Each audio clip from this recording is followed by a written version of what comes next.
a door opens on the side, and a gentleman puts his head in, and he says, "Mr. President, um, Jimmy Carter's on the telephone from Pyongyang." And so the president pulls out his chair, and the guy says, "Actually, he wants to talk to Bob Gallucci." That was not my best moment in government service.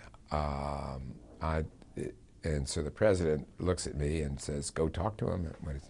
So I got up and I went into a little room which has a phone on a desk, and they put the phone call through. And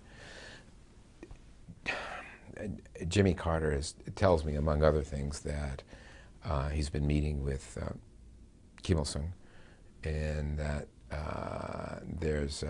he talked to him about a deal. He didn't say he'd made a deal, but he talked to him about an arrangement that would work and defuse the crisis. And under this arrangement, the inspectors, the IAEA inspectors, would go back in, they could inspect everything, and we could resume our discussions. So he might have added that there would be no reprocessing. So I said, "Thank you." I took notes. He said, "What do you think, Bob?" And we had something of a good relationship, I thought, and he thought. And I said, "Mr. President, the president's in the other room, and I don't think it matters really what I think."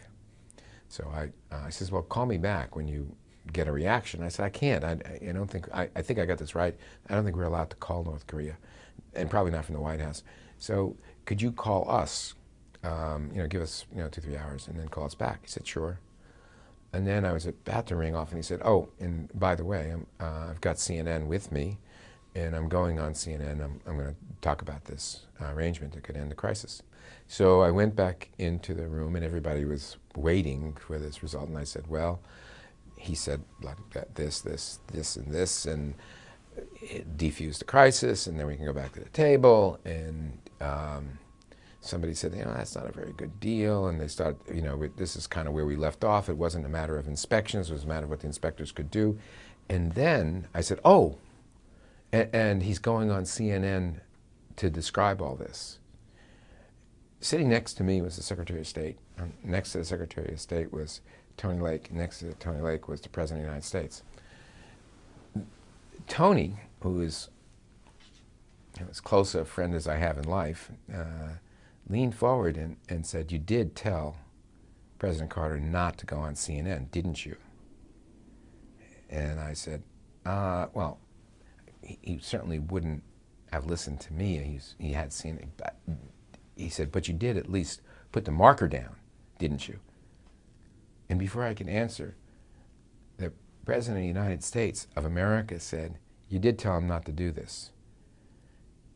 And I still was speechless. And then the Secretary of State piled on, and he said, "Bob, you did say something to him about that." And I said, "No." And I could see all of, this reaction, from the Vice President, the President, all the people in the room this was inconceivable for some reason. It didn't seem inconceivable to me, sitting in the chair in the next room, not to tell the President of the United States, the former President, not to do something. But all of a sudden, it seemed exquisitely stupid to everybody, including me. And so there was a long silence, and then someone said, "Well, we ought to watch it." And then everybody got up, and there's a TV in the next room, piled in the next room, and there's a wonderful or terrible picture taken by a White House photographer with everybody around the television watching CNN, and there's one guy sitting on the floor with his legs crossed and his head hung. That would be moi, while this all goes on.